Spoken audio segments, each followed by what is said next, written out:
हे दोस्तों, आप लोग का स्वागत है मेरे चैनल पर। आप देख रहे क्रेजी फॉर भोजपुरी। चलो वीडियो स्टार्ट करते डॉक्टर पवन सिंह का सॉन्ग ले जाएंगे तेरे साजन, जिसका भाई कंफर्म रिलीज डेट आ चुका 100%। तो वीडियो पूरा लास्ट तक ले देखे, नहीं तो मिस कर दोगे ये सॉन्ग कब रिलीज होने वाला भाई।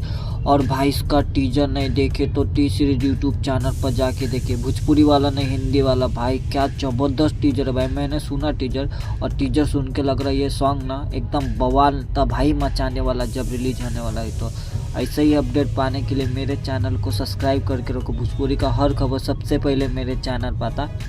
जैसे कि खेसारी लाल यादव का कल न्यू सॉन्ग का फर्स्ट लुक पोस्टर आया और ये पवन सिंह का सॉन्ग का कंफर्म रिलीज डेट आ चुका है भाई। और ये सच्ची में भाई इसका टीजर एकदम तबाही है, जाके देखिए भाई।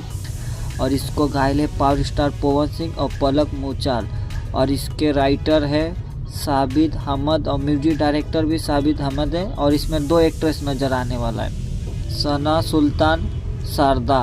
अब बोलते हैं पावर स्टार पवन सिंह का ये सॉन्ग कब रिलीज होने वाला है। ये सॉन्ग कल रिलीज हो रही है टी सीरीज यूट्यूब चैनल पर। अब वीडियो अच्छा लगी तो लाइक करें, शेयर करें, सब्सक्राइब करें। मिलता है वीडियो में, धन्यवाद। और कमेंट करके बोलेगा पावर स्टार पवन सिंह का ये सॉन्ग का टीजर आप लोग को कैसा लगा और ये सॉन्ग का इंतजार कौन कौन कर रहा है। मिलता है वीडियो में, धन्यवाद।